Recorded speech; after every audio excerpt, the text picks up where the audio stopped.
지난주에는 예배에 대하여 고백하는 신앙고백서 21장 1절을 함께 살펴보았습니다. 거기에서 고백한 내용을 우리의 말로 다시 간단하게 진술하면 이렇게 될 것입니다. 하나님께서 우리의 예배를 받으셔야 마땅한 분이시라는 것은 일반 계시로도 알 수 있는 자명한 사실이다 하는 것. 그러나 사람이 정성을 다해 드린다고 해서 예배가 되는 것이 아니고, 사람이 자기 생각대로 드리는 자의적인 예배는 하나님이 받지 않으실 뿐만 아니라 미워하신다, 그것이고요. 하나님께서 받으시는 예배의 방식은 하나님께서 특별 계시로 정해주셨다, 그것입니다. 이제 그 다음 오늘 고백할 21장 2절에서는 그 하나님이 받으시는 예배가 어떤 예배인가 하는 것을 잘 가르쳐 줍니다. 함께 고백하겠습니다. 경건한 예배는, 시작.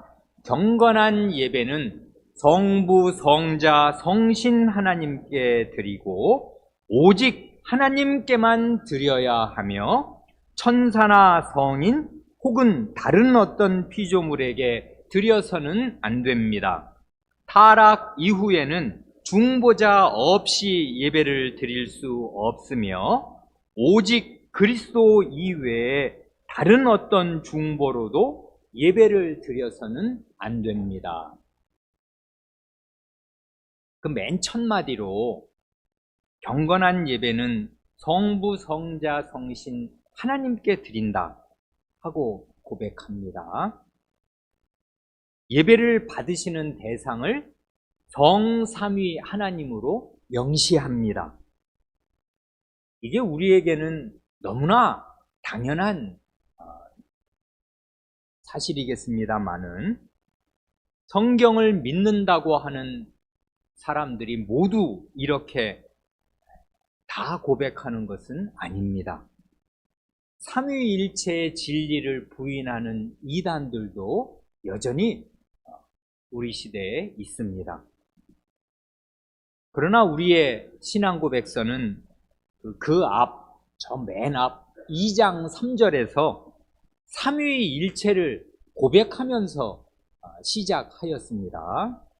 2장 3절 맨 앞만을 다시 보면 성부 하나님, 성자 하나님, 성신 하나님께서는 단일한 신성 안에 삼위로 계시며 본질과 권능과 영원성이 하나이십니다 하고 고백합니다. 여기 성부, 성자, 성신께서 단일한 신성 안에 삼위로 계신다, 이 말은 어린 사람들은 좀 어려울 수 있는데, 신성, 하나님으로서의 속성, 그 신성은 하나뿐입니다. 그 하나의 신성, 하나님으로서의 전지전능하시다든지 무소부재, 어디에도 안 계신 곳이 없다든지 무슨 일이든지 다 아시고 무엇이든지 행하실 수 있는 그 무한한 능력을 소유하신 이런 하나님으로서의 속성이 있지 않습니까? 신성, 이것은 단일한데 이 단일한 신성 안에 성부, 성자, 성신 삼위로 계신다, 그것이고요. 그래, 이 삼위 하나님은 그분이 성신 하나님이시든 성자 하나님이시든 성부 하나님이시든 그 신성의 본질이나 권능이나 영원하심에서 하나이시다, 완전히 동일하시다, 그것입니다. 이건 굉장한 고백입니다. 그러니까 성부 하나님과 성자 하나님, 성신 하나님이 그 본질과 권능과 영원하심에서 완전히 같다, 그것입니다. 대개는 교회 다니는 사람은 심지어 이단이라 하더라도 성부 하나님께 예배 드려야 한다는 데 대해서는 아무런 이의가 없을 것입니다. 그런데요, 성자 하나님 그리고 성신 하나님께 예배드려야 할 근거를 성경에서 찾는다면 우리 교우 여러분의 마음에 떠오르는 하나님의 말씀이 있습니까? 성자 하나님, 예수 그리스도께 예배드려야 한다. 성신 하나님께 예배드려야 한다. 기도드려야 한다. 찬송드려야 한다. 이런 근거를 마음속에서 하나님의 말씀으로 대실 수 있겠습니까? 거기 각주 가지고 계신 교재 각주 3번에 세 번째, 네 번째 증거 성구가 달려 있잖아요. 여기 유명한 그 구절 마태복음 28장 19절이 거기 들어있지요. 그건 뭡니까? 그러므로 너희는 가서 모든 족속으로 제자를 삼아 아버지와 아들과 성신 안으로 성신의 이름 안으로 세례를 주고 그 말씀이지 않습니까? 이 말씀에 대해서는 과거에 자세히 말씀드린 적이 있습니다. 이 말씀이 바로 삼위일체를 아주 직접적으로 가르쳐 주시고 언급하시는 말씀이라 말씀드렸습니다. 왜 그래요? 거기 보면 아버지와 세례를 우리 교인들 그리스도의 교회에 들어오는 이 그리스도 부활하신 이후에 이 그리스도께서 세우시는 그리스도의 교회로 들어오는 사람들은 다 세례를 받는데 그 세례가 어떻게 베풀어지냐 하면 아버지와 아들과 성신의 한 이름 안으로 베풀어져요. 그러니까 거기 보면 아버지가 계시고 아들이 계시고 그 성신이 계셔서 삼위가 계시는데 이름이 하나입니다. 우리말은 이제 단수복수를 모든 명사에 다 붙여서 표시하지 않으니까 그런데 이게 영어나 헬라어는 아주 셀 수 있는 명사에는 반드시 수가 표시되거든요. 여기 이름은 하나의 이름입니다. 그러니까 세 분이 계시는데 이름이 하나라고요. 이건 삼위일체를 명백하게 표시하는 것입니다. 그래서 성부, 성자, 성신의 한 이름 안으로 연합되는 그때 이 안으로라는 것도 아주 중요한 말이지 않습니까? 그냥 세례 받을 때 목사가 유아 세례든지 성인 세례를 이제 하나님의 종으로서 베풀 때 성부의 이름, 성자의 이름, 성신의 이름을 갖다 쓰면서 그 이름으로 세례를 베푼다 그 말이 아니고요. 그렇게 말해도 무슨 비성경적이거나 틀린 말이 아니겠습니다만은 여기서 말하는 건 그게 아니고 into the name입니다. by the name이 아니고 그 이름을 가져다 쓰는 것이 아니라 그 이름, 그 실체 안으로 연합시키는 세례를 베푼다 그 뜻이란 말입니다. 그러니까 삼위일체가 한 이름으로 삼위가 일체로 계시는 그 삼위일체의 연대 안으로 들어가는 세례니까 이 세례는 보통 세례가 아니에요. 삼위 하나님의 그 트라이앵글 안으로 들어가는 그 세례란 말입니다. 삼위 하나님 안으로 연합되는 삼위 하나님 안에 있게 되는 세례예요. 그러니까 우리가 받은 세례는 생각할수록 놀라운 것입니다. 그러니 세례를 받는 순간 그 어린아이 그리고 그 성인은 삼위 하나님의 연합 안에 있게 되는 것이에요. 이러면 다 된 것이지 뭘 더 바라겠습니까? 우리가 삼위 하나님 이 우리를 철통같이 두르고 계시는 그 안에 들어가 있으면 되는 것이지 뭘 더 우리가 바랄 수가 있어요. 그러니까 세례는 맨 처음에 교회 들어오는 맨 처음에 받는 것인데 그게 사실은 전부예요. 그러니까 그 자기가 받은 세례의 뜻이 무언가를 점점 배워가며 그 세례에 그 담긴 바다보다 깊은 그 뜻, 그 은혜 그걸 그냥 평생 배워가는 것일 뿐입니다. 그렇기에 거기 그 다음 증거성구가 고린도후서 13장 맨 마지막 절이잖아요. 13장 13절. 그게 바로 교회 예배를 마칠 때마다 우리가 늘 듣는 이른바 축도. 그 축도라는 말은 풀어서 그냥 하면 축복 기도라는 뜻인데 그 축복 기도보다는 정확한 성격을 말하자면 강복 선언이라 하는 것이 더 좋을 것입니다. 그건 형식은 기도인데 사실은 선언이에요. 복을 선언하는 것인데 어떤 복이냐면 삼위 하나님의 이름이 담긴 복을 선언하는 것이에요. 이건 놀라운 것이죠. 그러니까 거기 뭐예요? 그 내용이 주 예수 그리스도의 은혜와 하나님의 사랑과 성신의 교통하심이 너희 무리와 함께 있을지어다. 아멘.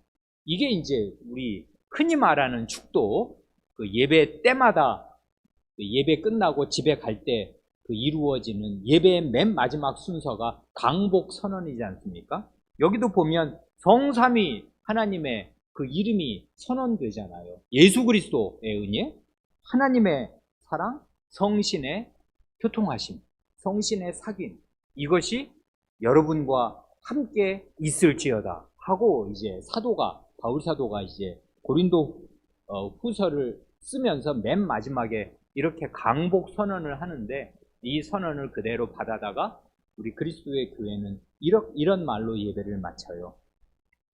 이에 대해서는 예전에 민수기 6장에 그 아론 대제사장의 축도와 관련해서 자세히 말씀드린 일이 있어서 여기에서는 더 말씀드리지 않습니다. 그러니까 예배 끝나고 집에 가실 때 교우분들은 하나님하고 빠이빠이 하는 게 아니에요. 삼위의 하나님의 이름을 안고 집에 가는 것입니다. 삼위의 하나님이 함께 하실 것입니다. 왜 그러냐면 이거는 사람이 그렇게 되라고 무슨 덧붙이는 좋은 말이 아니거든요. 하나님의 말씀이 이렇게 하라시는 것이고, 이렇게 하면 삼위의 하나님, 이 예수 그리스도의 은혜와 하나님의 사랑과 성신의 사귐이 함께 하시는 것입니다. 하나님의 말씀은 상성하는 능력이 있잖아요. 그런 그 창조의 능력으로 이런 복을 사도를 통해서 하나님의 말씀으로 기록하여 주시고 선언하여 주시니 우리는 예배 끝날 때도 감격스럽습니다. 이런 선언을, 하나님의 선언을 듣고 집에 가니 우리는 결코 집에 홀로 가는 것이 아니고 삼위 하나님을 모시고 가며 삼위 하나님과 함께 가서 삼위 하나님과 함께 생활하는 게 됩니다. 그래, 이런 걸 보면 이게 성삼위는 함께 예배를 받으시는 대상이에요. 더 긴 말을 할 필요가 없습니다. 사실 우리는 이미 이런 걸 다 믿기 때문에. 그럼에도 공부 삼아서 이제 이렇게 신앙을 고백하는 자리이니까 성부 하나님께 예배드려야 된다, 여기에 대해서는 뭐 아무런 이의가 없는데, 아니 성자 하나님께, 예수 그리스도께 예배드리고 기도드리고 찬송을 드리는 이런 예라는 거, 그런 구체적인 명령이라는 게 성경에 어디 있는 거야? 특히 기도 그러면 이제 어떤 분들은 이럴 수도 있잖아요. 기도는 이제 그 다음 21장 3절 4절이 기도인데요. 기도는 예수 그리스도의 이름으로 하나님 아버지께 드리는 것이다. 그렇게 말하면 아무 이의가 없지요. 그런데 예수님께 기도를 드릴 수도 있는 거예요. 그렇게 말하면 글쎄, 우리 어린 사람들은 고개를 좀 갸웃할 수도 있죠. 아니, 기도라는 거는 예수님의 이름으로 하나님 아버지께 드리는 거야. 예수님께 기도 드릴 수도 있는 거야. 성신님께 기도 드릴 수도 있는 거야. 뭐 이렇게 생각할 수도 있겠습니다. 그런데요, 아까 우리 세례 받을 때 성부, 성자, 성신 삼위는 일체시니까, 삼위가 일체시라는 말은 그게 무슨 뜻이 되냐 하면, 삼위 하나님은 언제나 일체로 계시기에 삼위 가운데 한 위를 부르면 나머지 두 위도 함께 계신다고 생각해도 아무 문제가 없어요. 성부 하나님을 우리가 부르면 그 자리에 성자 하나님, 성신 하나님이 계시는 것입니다. 그렇게 생각하여도 아무 문제가 없어요. 삼위는 언제나 일체로 계시기에 그래요.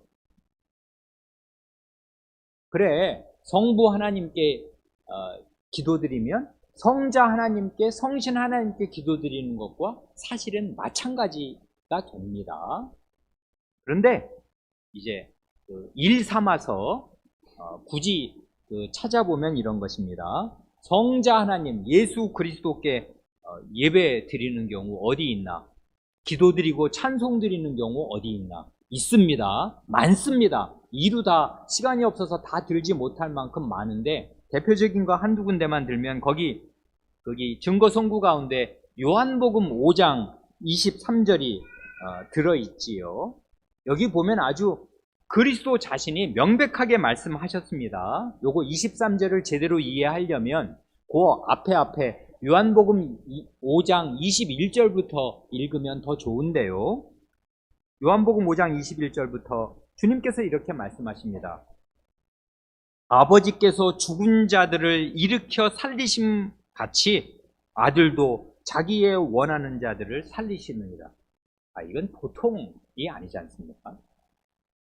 생명을 부여하는 능력, 이건 창조주의 능력이고, 그것도 그냥 생명이 아니라 죽은 사람을 살려내는 것, 그건 죽음을 정복하고 죽음을 이기는 거지 않습니까?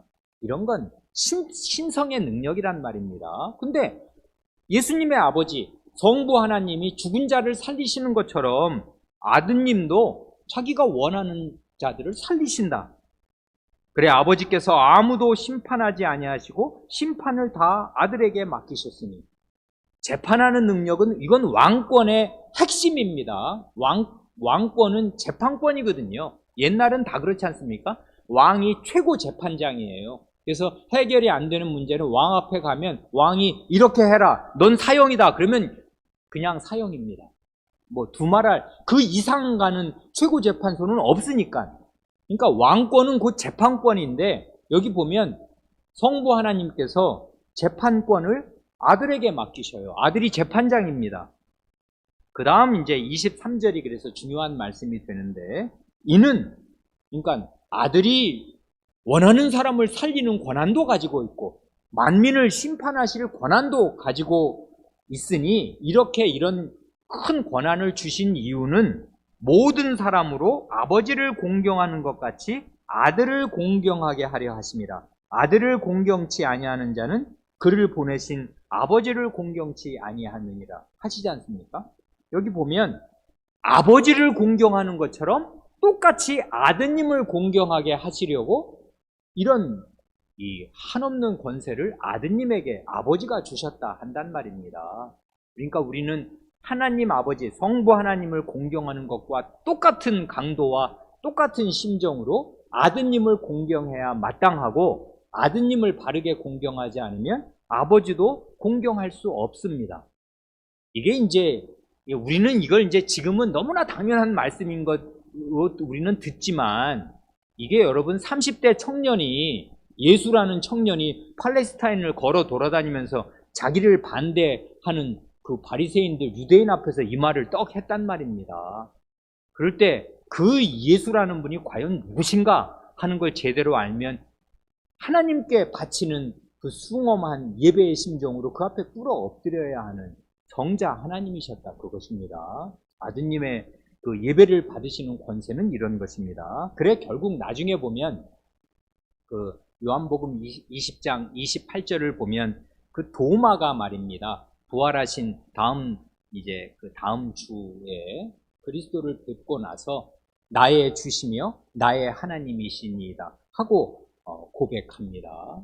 그러니까 이런 건 보통 고백 아니지 않습니까? 그 이스라엘 사람이고 하나님만 공경하고 하나님께 예배해야 된다는 그 유일신 사상이 절은 사람인데, 그런 사람이 자기가 스승으로 모셨던 그 예수님, 부활하신 예수님을 가리켜 나의 주, 나의 하나님이라고, 그건 여호와 하나님이라고 부르는 것과 완전히 똑같은 것입니다.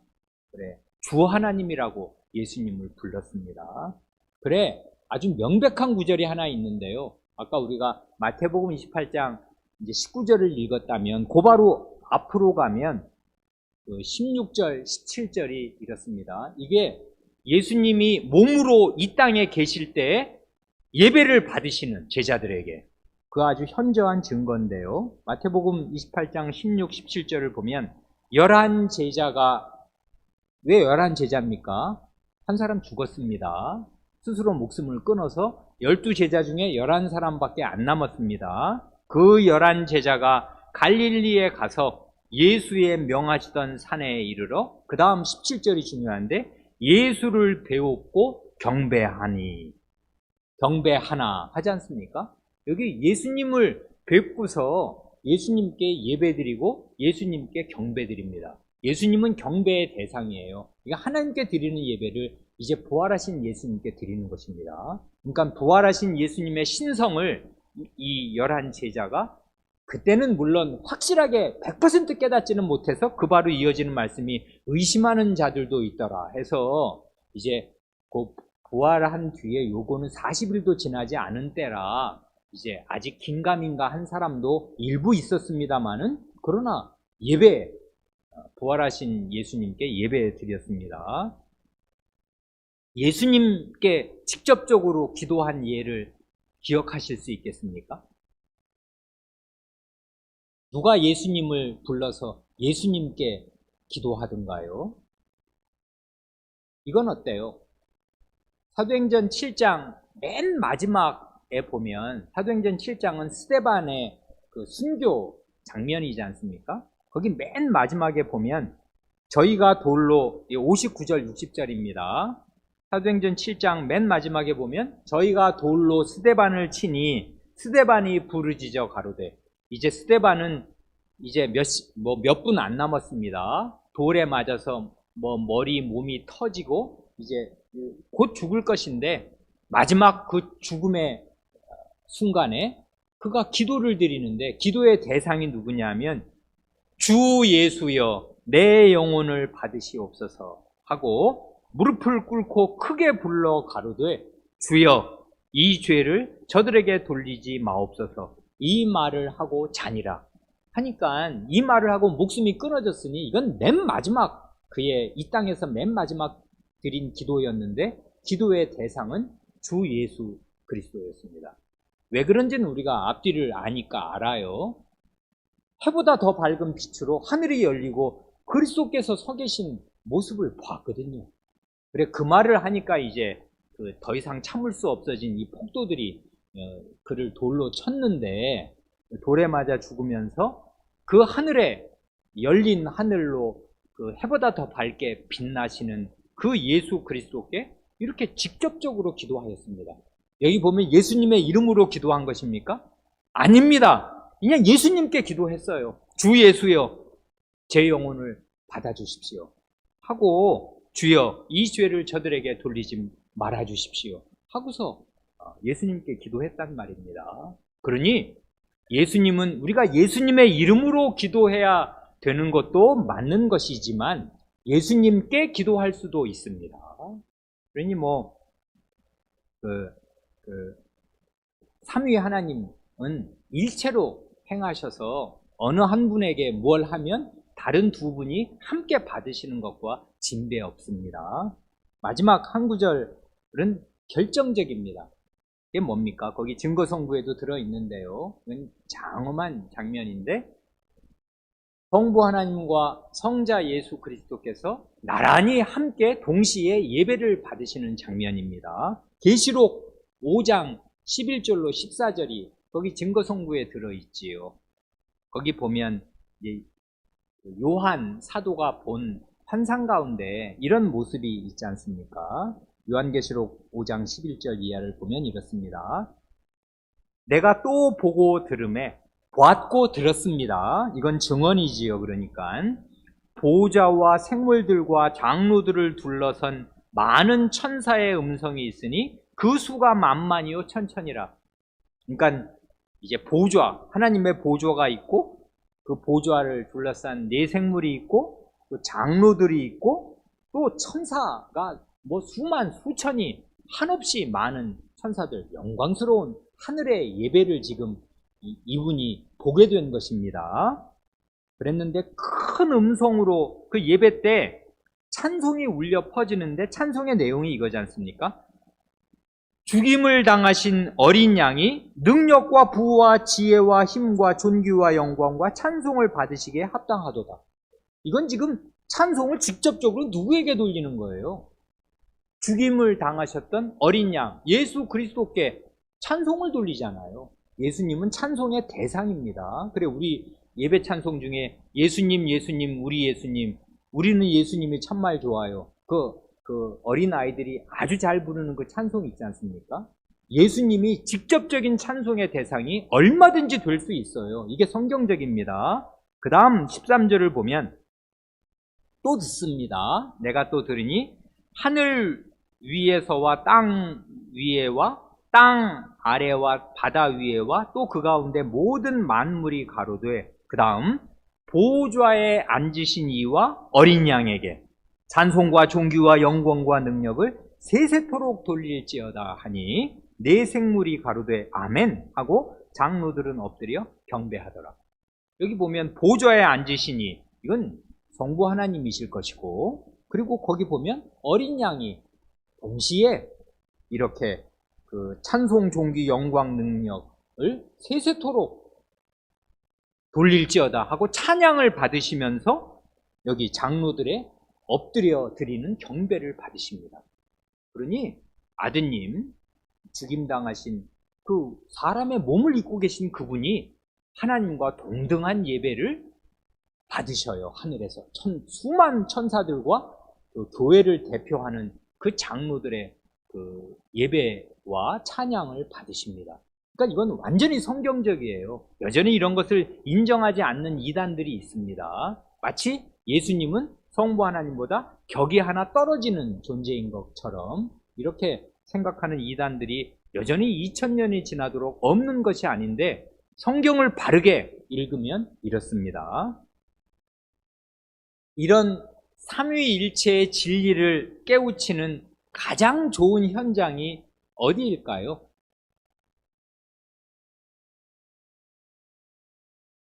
예배 자리입니다.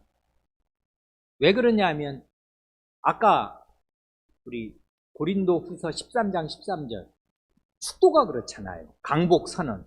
예배 때마다 이게 빠지는 예배는 없으니까 거의. 예배 때마다 성부, 성자, 성신의 삼위의 이름으로 복이 선언되는 걸 늘 교인들은 경험해요. 그리고 특별히 세례식을 베풀면 세례식 때 교인들이 다 함께 증인으로 참석하는데, 그때 성부, 성자, 성신 삼위일체의 이름으로 세례가 베풀어지거든요.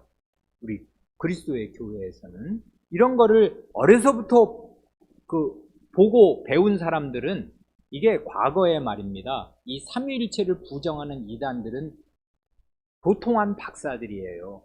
그런데 교회에 나오는 할머니들은 무학자들이에요. 옛날에는 학교가 없잖아요. 그리고 여성들은 학교에 안 보내잖아요. 그럼 글씨도 잘 못 읽어요. 근데 교회는 나오는 교인이에요. 그런 무식한 할머니, 무식한 할아버지가 어떻게 그런 박사들, 이단들을 물리치냐면, 성부, 성자, 성신 삼위는 일체가 아니다, 그런 소리 하면, 그래 쓸데없는 소리 하지 말아라. 내 손자가 세례받았는데 성부, 성자, 성신의 이름으로 세례받고, 우리는 예배 끝날 때마다 성부, 성자, 성신의 이름으로 그 강복 선언을 받는데 그게 다 뭔 소리냐, 되지도 않는 소리 하지 말아라 하고, 그 무하게 배운 것이 없는, 그러나 진정한 배움을 예배 중에 받은 교인이, 일반 학력은 이단들에 비해서 훨씬 못 미칠지 몰라도 바른 진리, 삼위일체의 진리로 이단들을 단칼에 물리칠 수 있었습니다. 왜 그래요? 바른 예배에서 삼위 하나님의 이름이 선언되기 때문에 그래요. 그래서 예배 자리야말로 삼위일체의 진리를 배우는 가장 좋은 현장입니다.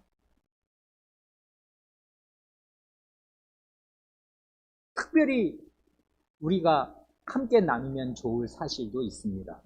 특히 우리 독립개혁 장로교회는 독립개신교회의 예배 찬송집에서 제시하는 예배 모범을 따라서 예배 드리지 않습니까? 우리의 예배 모범은 여기 찬송 맨 앞에 그 서문에 제시되어 있는 그 예배 순서입니다.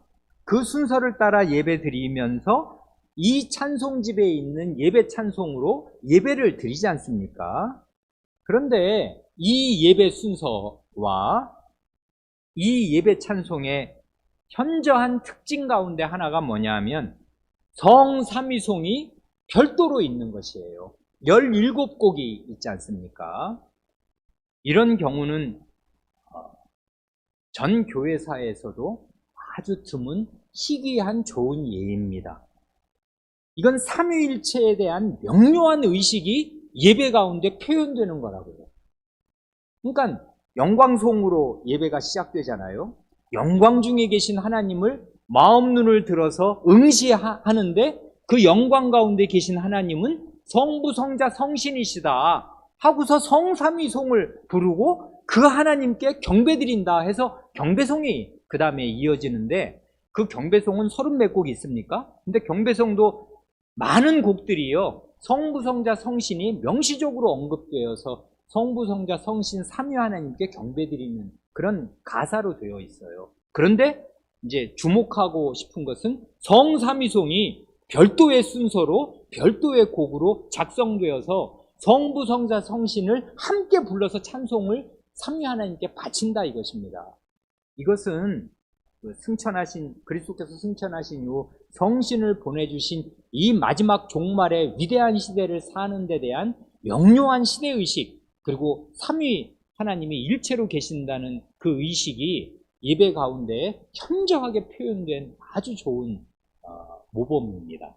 우리가 어렸을 때 우리 자녀들은 이게 뭐가 뭔지 모르면서 그냥 찬송을 따라 부르면서 성부, 성자, 성신이 마음에 찬송을 부르면서 새겨지니까, 그러니까 삼위일체의 진리를 뭐 부인하는 무슨 이단이 무슨 별소리를 해도 다 그런 쓸데없는 소리 집어치워라 할 수 있을 것입니다. 성삼위송을 20년을 불렀거든요.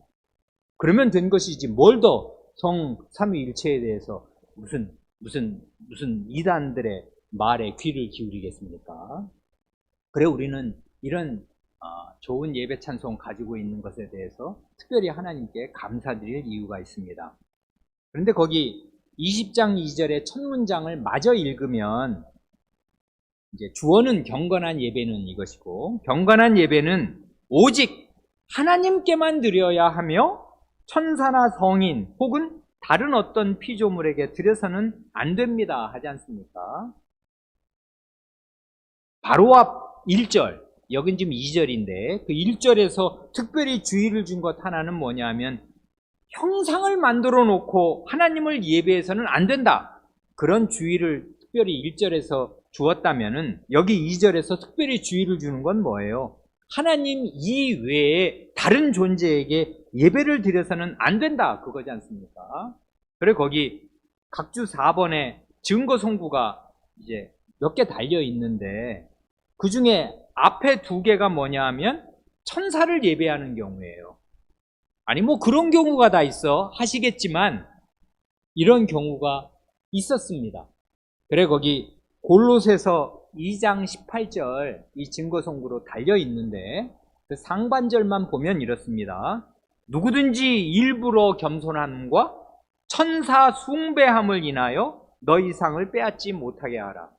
요즘에는 우리에게 이런 관행이 없지만, 우리는 로마교 사람들이 아니니까 개신교회는 이런 관행이 없지만, 적어도 이 골로새 교회, 바울 사도가 이제 이렇게 편지를 쓴 이 골로새 교회에는 이런 일이 있었어요. 천사를 숭배한다고. 천사는 왜 위계 질서가 있는 등급의 사회지 않습니까? 천사장이 있고 최고의 천사, 그 다음에 그 밑에 이제 그 명령을 좇는 그 일종의 수하들인 다른 천사들이 이렇게 있어서 하나님의 명령을 수행하는 질서 정연한 그 체계를 이루어서 천사장 같은 이런 천사들의 중세 때 보면 정말 별의별 그 연구들을 해요. 되지도 않는 연구들이죠, 그게.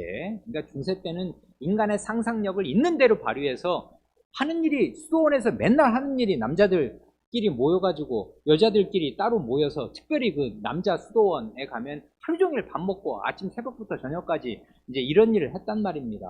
그래서 이제 그 천사의 다양한 위계 질서를 뭐 줄줄이 이렇게 해놓고, 그 중에 이 천사를 숭배하는 일도 중세 때 있었고, 특별히 이건 초대교회 시대니까 초대교회 시대에도 천사를 숭배하는 일들이 있었는데, 이런 일들로 인해서 여러분 골로새 교인 여러분들의 상이 빼앗기지 않도록 조심하십시오 하고 경계를 하였습니다. 그런데요, 이런 교인들만 경계를 받아야 됐던 것이 아니에요. 요한 사도 자신이 천사 숭배를 할 뻔하였습니다. 어째 그런 일이 있냐고요? 이런 일도 있습니다. 그 다음 증거성구가 거기 계시록 19장 10절이 들어있잖아요. 여기 9절부터 읽으면 더 좋은데, 천사가, 이건 이제 요한 사도가 환상 가운데 천사가 전하는 말을 듣는 거지 않습니까? 천사가 내게 말하기를 기록하라. 어린 양의 혼인잔치에 청함을 입은 자들이 복이 있도다 하고, 또 내게 말하되 이것은 하나님의 참되신 말씀이라 하기로. 천사가 이 말은 너 꼭 기록해 놓아야 한다. 이건 교회에 전하라 그 말이겠는데요. 어린 양의 혼인잔치, 이건 정말 여러분 성도 여러분이 우리가 다 함께 들어갈 그 잔치입니다. 잔치는 좋은 거고 기쁜 건데, 잔치 중에 최고의 잔치는 혼인잔치인데, 우리가 다 신부로 어린 양 신랑의 혼인잔치에 들어가게 될 것입니다. 그런 혼인잔치에 청함을 받은 그런 사람들은 복되다 하고, 이건 하나님의 참되신 말씀이니까 기록해 놔라 할 때에 요한이 그만, 여기 뭐래요? 그 다음 10절, 내가 그 발 앞에 엎드려 경배하려 하니. 이 천사의 모습 엄청 거룩하지 않습니까? 그리고 그 능력, 요즘 아이들 말로 쩔지 않습니까? 그러니 이 천사가 하는 말, 그 다음에 그의 모습, 이런 걸 환상 가운데 보았을 때 저절로 우러르는 심정이 들어서 그 발 앞에 엎드려서 경배하려 하였습니다. 그랬더니 천사가 그걸 제지하면서 말하기를, 나는 종이다. 어떤 종이냐면, 너나 예수의 증거를 받은 내 형제들과 같이 된 종이니까 삼가 조심해서 나한테 예배하지 말고 오직 하나님께 경배하라 하고서 예배를 만류하였고, 자기에게 드리는 예배를 저지하였습니다. 예배드리지 못하도록. 그러니까 천사는, 우리도 이게 천사를 만약에 평생에 언제 한 번이라도 제대로 진면모를 볼 수 있다면 정말 그 앞에 무릎을 꿇고 절하고 싶은 마음이 들 것입니다. 그러나 우리의 무릎은 오직 하나님께만 드려져야, 꿇어져야 할 것입니다.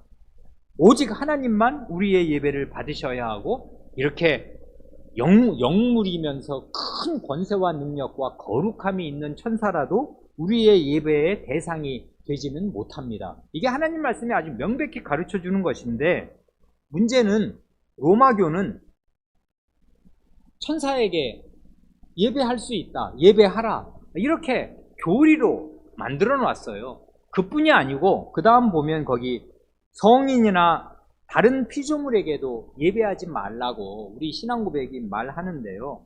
이런 예도 있습니다. 거기 증거성구 찾기 어려우실 텐데, 그 3번 맨 마지막이 그거잖아요. 사도행전 10장 25절 26절을 보면 베드로 사도가, 이건 로마교에서 성인 엄청 좋아하는데, 성자 세인트라는 거, 그래서 무슨 성 누구 생, 프랑스 말로는 생으로 시작하는 거 다 성인이잖아요. 그런데 그런 성인들이 많은데, 성인 중에 성인은 사도들일 거 아니에요. 베드로 사도는 정말 12사도의 수장입니다.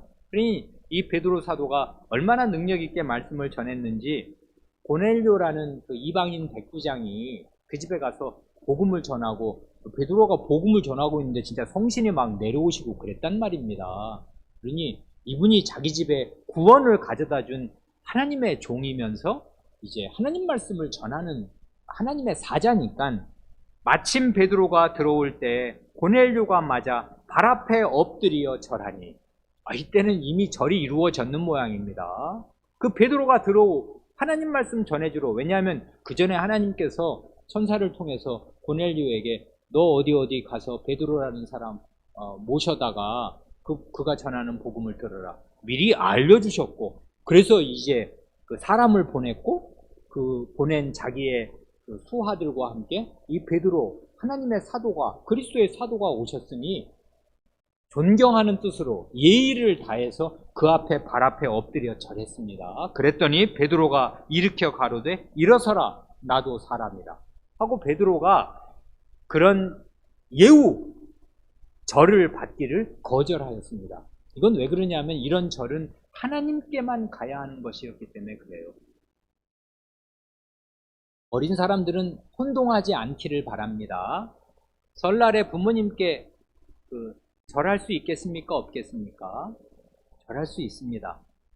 그건 부모님에 대한 공경심의 표시로 절할 수 있고 아마 절해야 될 것입니다. 한국에서는, 우리나라에서는 그게 예절이고 부모님에 대한 존경의 표시니까요. 그래서 설날이든 뭐 추석 때든 부모님의 생신이든 좋은 때가 있으면 적절한 시기에 부모님 앉아 계시고 그 앞에 이렇게 서 있다가 이렇게 무릎을 꿇고 땅에 머리를 대고 이렇게 절을 하는 것은 아주 좋은 일일 것입니다. 그건 부모님을 예배의 대상으로 모시는 건 아니잖아요. 그건 이제 인간 사회의 예의의 표시입니다. 근데 여기에서는 이 고넬료는 이게 하나님께 대한 이 숭엄한 심정으로 하나님의 사자와 하나님을 이제 한데 묶으면서 하나님의 말씀을 전해주는 사자에게 절하려고 한 것이고, 그럴 때 그 하나님의 말씀을 전하는 종인 베드로는 자기가 사람일 뿐임을 분명하게 밝히면서 절하지 말고 일어서라고 그런 자기에게 오는 예배를 만류하였습니다. 그런데도 이런 성경에 명백한 예들이 있습니다만은 로마교의 가장 큰 문제점 가운데 하나가 이거지 않습니까? 로마교에서는 동정녀 마리아 특히, 그리고 성인들, 그리고 순교자들, 천사들, 이런 사람들이 예배를 받아야 한다고 교리적으로 가르치고 그들에게 기도할 수 있고 기도해야 한다고 가르칩니다. 찬송도 드립니다. 그래서 참 아쉬운 것 중에 하나가 가사를 잘못 만나서 망한 노래가 아베 마리아지 않습니까? 그 찬송은 그 노래 자체는 선율이 너무나 아름다운데 그게 마리아에게, 동정녀 마리아에게 바쳐지는 찬송이어서 우리는 따라 부를 수 없을 것입니다.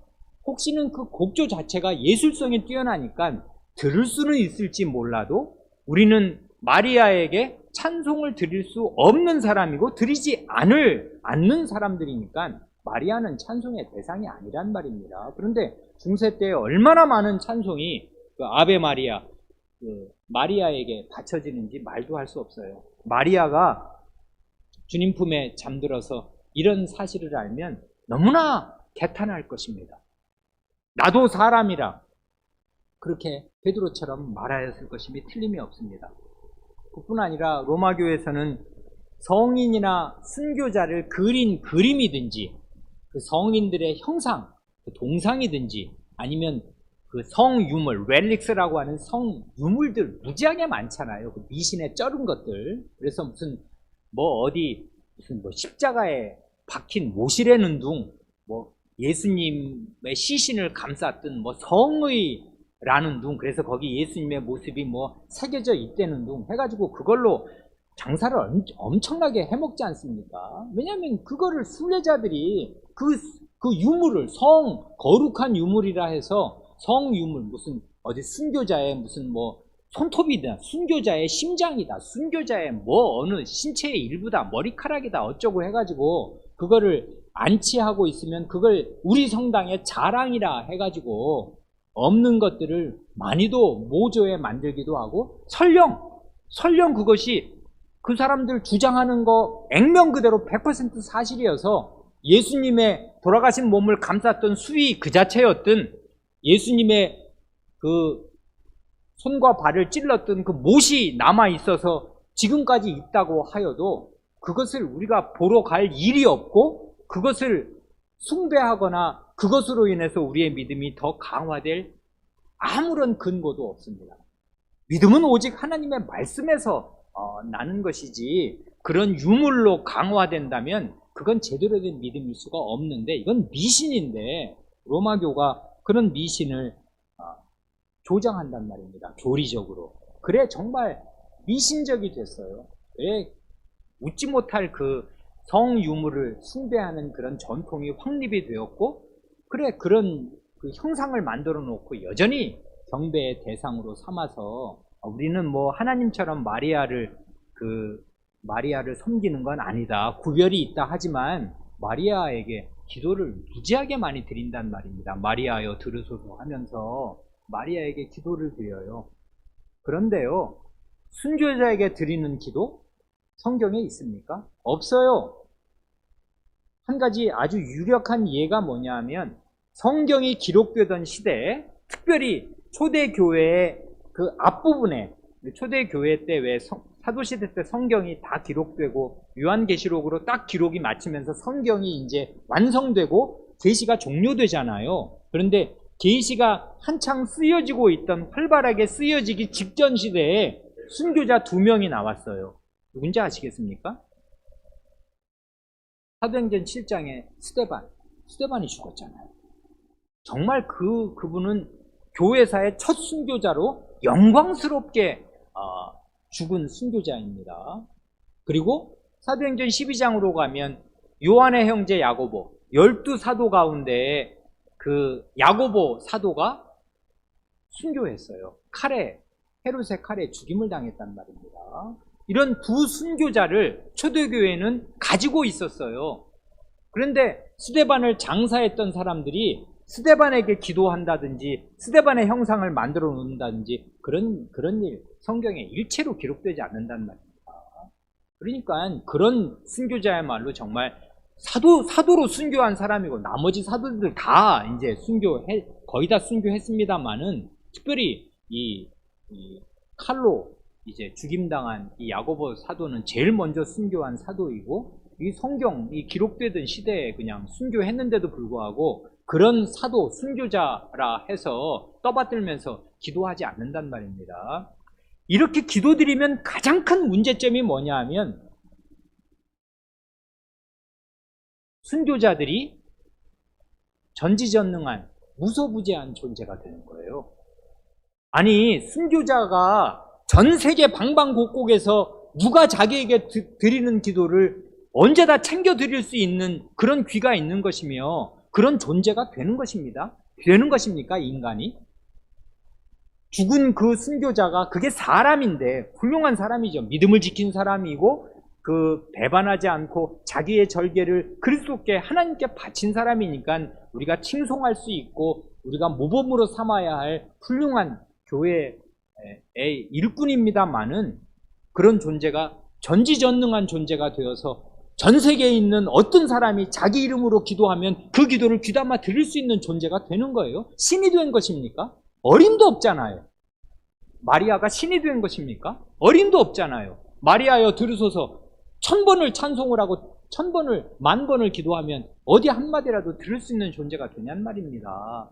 사람일 뿐이란 말입니다. 그런데 이런 사람을 신적인 존재로 미화시켜 놓으니 이거야말로 우상숭배가 아닐 수가 없어요. 미련한 일입니다. 그리고 가만히 생각하면 말도 되지 않는 일인데, 이런 걸 교회적으로 전 세계적으로 지금까지도 몇백 년, 1000년, 2000년이 가도록 여전히 그렇게 하고 있는 사람들이 그토록 많으니 어쩌면 좋냔 말입니다. 어둠은 깊어요.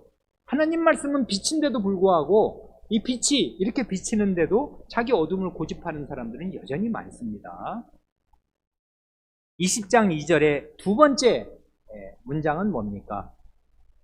타락 이후에는 중보자 없이 예배를 드릴 수 없으며 오직 그리스도 이외에 다른 어떤 중보로도 예배를 드려서는 안 됩니다. 하지 않습니까?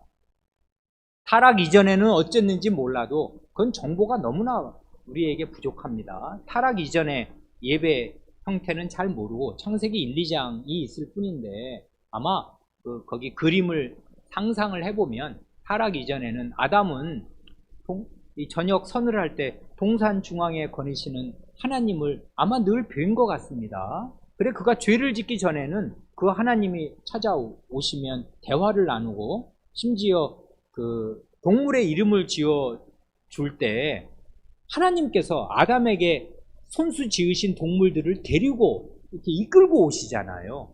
이 장면은 대단히 아름답고 사람을 얼마나 예우하시는 것이며, 그러니 동물이 사람에게 찍소리도 못했을 것입니다. 하나님이 만드신 동물을 그 사람 앞에 이렇게 다 데리고 오셔가지고 그 사람의 이름을 짓게 하시는 걸 하나님이 가만히 보고 계시고 오히려 그 인도자가 되시니 사람이 이름을 척척 너는 사자, 너는 호랑이, 너는 타조, 너는 하마 뭐 이렇게 이름을 척척 지으면 그게 그의 이름이 되니 사람은 얼마나 번이 있는 것이며 그때 하나님과의 관계를 보면 무슨 그 가운데 중보자가 있었던 것 같지 않아요. 그러니까 하나님을 직접적으로 상대하고 특별히 하나님이 마지막에 그의 아내를 데리고 그에게 오실 때 하나님 앞에서 이는 내 뼈 중에 뼈요 뼈 중에 뼈요 살 중에 살이라 하는 기쁨에 찬 그 탄복 어린 말하자면 애정의 송가를 부르기도 하지 않습니까? 그런 걸 보면 타락 이전에 죄를 짓기 전에는 하나님 앞에서 자유롭게 말도 하고 하나님 앞에서 자기 일을 이렇게 하기도 하고 결혼식도 하였습니다. 많은 타락 이후에는 전혀 그럴 수가 없게 된 거 다 압니다. 하나님을 똑바로 뵐래야 뵐 수가 없고 숨기지 않을 수가 자기 몸을 숨기지 않을 수가 없었습니다. 지극한 두려움에 떨어졌습니다. 자아가 분열되었습니다. 부부관계도 깨어졌습니다.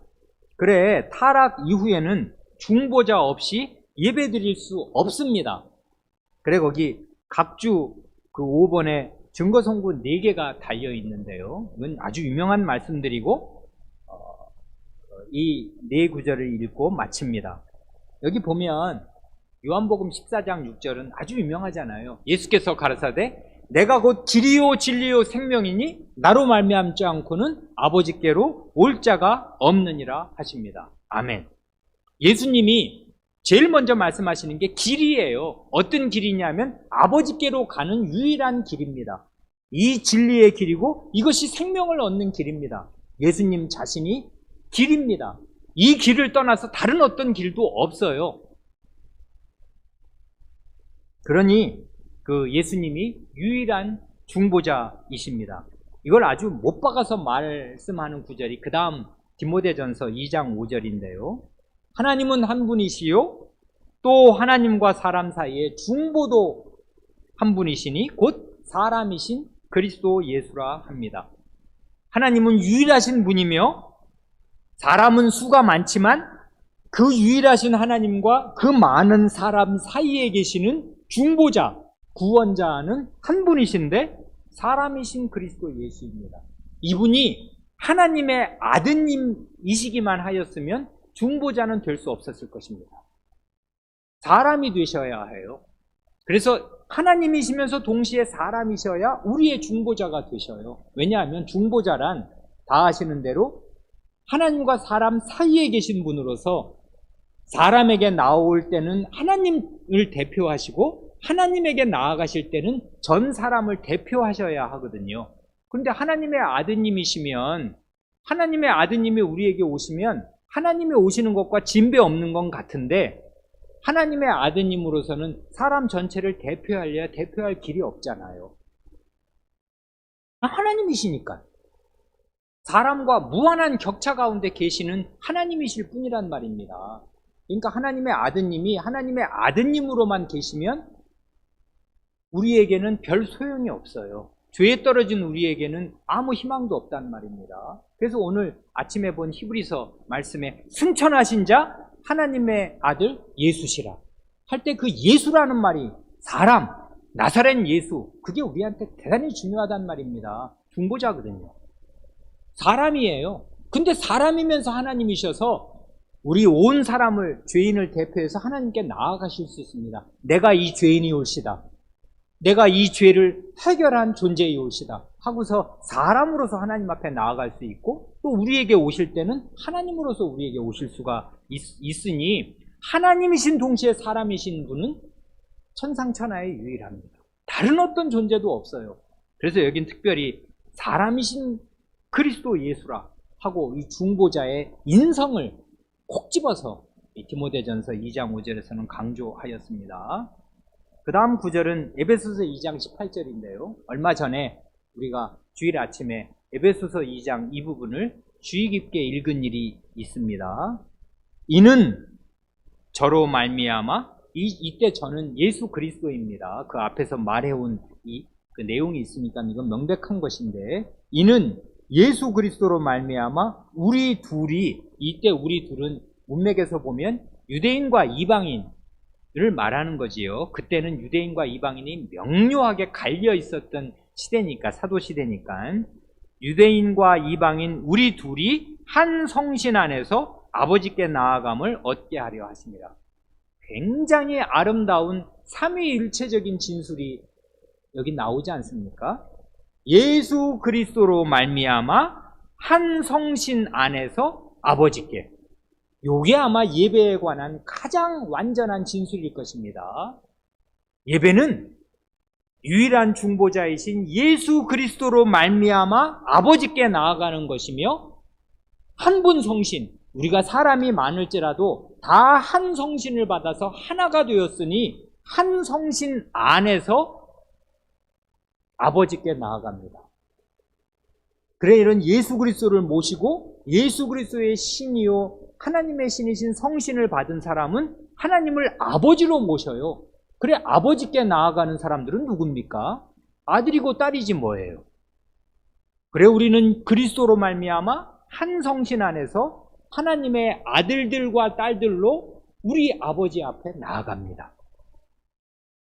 그래, 오늘 이렇게 명료하게 그 바울 사도가 하나님의 계시의 말씀을 삼위일체적으로 진술하기 전에 오늘 본문으로 읽은 요한복음 4장 23, 24절에서 그리스도께서 이와 똑같은 진리를 신비에 싸서 말씀하신 게 있지 않습니까? 거기 보면 아버지가 또 나와요. 아버지께 참으로 예배하는 자들은, 이때 아버지는 내 아버지라고 굳이 말씀하시지 않습니다. 그냥 누구의 아버지인지 밝히지 않는 그냥 아버지예요. 이건 당연히 성부 하나님인데 예수 그리스도의 독점적인 아버지만이 아니고 우리의 아버지가 되실 그 하나님이십니다. 그래, 아버지께 참으로 예배하는 자들은 신령과 진정으로 예배할 때가 오나니 곧 이때라. 아버지께서는 이렇게 자기에게 예배하는 자들을 찾으시느니라 하시면서 다시 한번 말씀하시기를, 하나님은 신이시니 예배하는 자가 신과 진정으로 예배할지니라. 이 말씀은 예전에 말씀드렸습니다. 신령과 진정으로라는 말은 성신 안에서, 진리 안에서, 이 말입니다. 성신과 진리 안에서 아버지께 나아간다. 참으로 예배한다. 하나님은 신이시니 성신으로 예배드려야 하고 진리로 예배드려야 하는데, 진리는 곧 예수 그리스도예요. 그러니까 이 말은 사실은 아버지께 참으로 예배드리는 자들은 예수 그리스도와 성신 안에서 예배드려야 한다는 말과 똑같습니다. 그러는 사람은 하나님을 아버지로 만나게 될 것이고 아버지로 예배하게 될 것이고, 아들과 딸의 그 심정을 가지고서 아버지의 슬하로, 아버지의 품으로 나아갈 수 있게 될 것입니다. 곧 이때라 하셔서 그 소금물 같은 그 갈증을 가지고 있던 그 사마리아 여성에게 살 길, 생명의 길을 이 말씀으로 밝히셨는데, 생명의 길은 아버지께 나아가 예배하는 데 있었는데, 예배하는 그 방도는 뭐냐면 성신과 진리, 성신과 예수 그리스도예요. 그러니 이거를 아까 에베소서 2장 18절은 아름답게 이는 저로 말미암아, 예수 그리스도로 말미암아 한 성신 안에서 아버지께 나아감을 얻게 하려 하심이라 하고 명료하게 표현했지 않습니까? 그런데 뜻깊은 것이 거기 각주 5번의 마지막 증거 성구입니다. 이게 참 뜻깊어요. 이 말씀을 드리고 말씀을 마칩니다. 이 말씀이 뜻하는 건 뭐냐면, 예배에서 당연히 유일한 중보자가 예수 그리스도이신데, 예배뿐만 아니라 우리의 생활 모든 면에 중보자가 절실히 필요하니 그분이 곧 예수 그리스도시다 하는 걸 이 구절이 가르쳐 주어요. 골로새서 3장 17절 말씀이 이렇습니다. 또 무엇을 하든지 말에나 일에나 다 주 예수의 이름으로 하고 그를 힘입어 하나님 아버지께 감사하라. 여기 보면 무엇을 하든지입니다. 학생이십니까? 공부를 하시든지, 장사하십니까? 장사를 하시든지, 직장인이십니까? 주부이십니까? 집안일을 하시든지, 직장일을 하시든지, 무슨 일을 하시든지 무슨 말을 하실 때든지 무슨 일을 하실 때든지 다 주 예수의 이름으로 하시라. 왜 그래요? 예수 그리스도께서 유일한 중보자이시기에 그렇습니다. 나와 그 사람 사이, 내가 대하는 모든 사람 사이에 그리스도께서 계셔야 하겠습니다. 부부는 한 몸입니까? 친밀합니까? 나눌 수 없습니까? 아닙니다. 남편과 아내 사이에도 그리스도가 계셔야 하겠습니다. 그래야 우리의 부부 생활이 건전해지고 참된 용서와 참된 용납이 있게 될 것입니다. 그리스도 없이 남편이 아내를 직방으로 상대하면 어떻게 돼요? 아이고 저 내 왼수 이렇게 될 것입니다. 그래서 이혼이 그렇게 많은 것 아니에요. 그렇게 상처받는 부부가 그렇게 많은 것 아니에요. 그리스도는 우리의 모든 관계 가운데 계셔야 할 중보자요, 우리의 모든 말과 모든 일에 계셔야 할 중보자이십니다. 그래 예배뿐 아니라 우리 생활 모든 면에 그리스도께서 계셔야 해요. 아니, 아예 우리는 그리스도로 옷 입어야 합니다. 그리스도가 우리의 옷입니다. 그리스도를 입고 나타나야 돼요. 그러지 않으면 벌거벗고 나타나면 얼락꼴락이 되는 거지 않습니까? 맨몸으로 나타나면 우리가 어떻게 서로 얼굴을 보겠습니까? 다 옷을 입고 나타나듯이 주 예수 그리스도로 옷 입고 말에나 일에나 무슨 일이든지 주 예수의 이름으로 하라 명합니다. 말은 좋은데 이렇게 하고 싶은데 어떻게 해야 한단 말입니까? 어떻게 해야 말에나 일에나 다 주 예수의 이름으로 할 수 있게 되는 거예요? 곧바로 앞절 읽으면 이렇게 되지 않습니까? 그리스도의 말씀이 너희 속에 풍성히 거하여. 이게 답이에요. 예수 그리스도의 말씀이 우리 마음에 풍성히 거해서 이게 그리스도의 말씀입니다. 그리스도는 죽은 분입니까? 살아계신 그리스도의 말씀이 내 마음에 풍성하게 있을 때 우리가 말을 할 때 그리스도의 말씀에 맞추어서 말하게 될 것이고 무슨 일을 할 때 그리스도의 말씀에 맞추어서 하게 될 것입니다. 그러면 그리스도께서 중보자로 무슨 일을 하든지 말에나 일에나 우리 앞에 계시게 될 것입니다. 그리스도의 말씀이 풍성히 우리 안에 거할 때. 그러면 그리스도께서 중보자, 유일한 중보자라는 사실이 건조한 교리로 남는 것이 아니라 우리의 전 생활을 지배하는 생생한 진리가, 살아있는 진리가 될 것입니다. 다 그렇게 되시기를 바랍니다. 기도하겠습니다.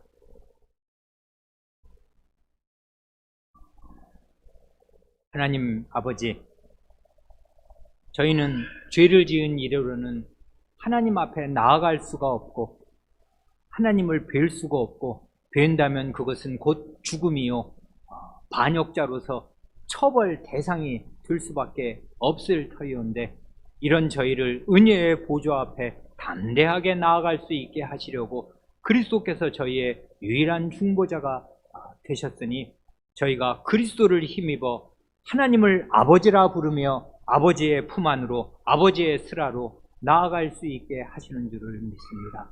그러므로 그리스도를 힘입어 은혜의 보좌 앞에 담대히 늘 나아가게 하시고 그리스도를 힘입어 하나님을 아버지라고 참된 믿음으로 부르면서 아버지께서 베푸시는 모든 은혜를 받아 누리게 하여 주시기를 구합니다. 이런 믿음이 예배 자리에서 늘 생생하게 경험되게 하시고 그런 좋은 관계 가운데 힘을 얻고 마음이 담대하여져서 이런 믿음으로 그리스도를 마음 중심에 모시고서 무슨 일이든지 일도 하고 무슨 말이든지 말도 할 수 있게 하여 주셔서 일하는 것이나 말하는 것에서 다 그리스도를 옷 입고 그리스도가 저희 죽을 몸에서 나타날 수 있게 하여 주시기를 구합니다. 우리 구주 예수님의 이름으로 기도합니다. 아멘.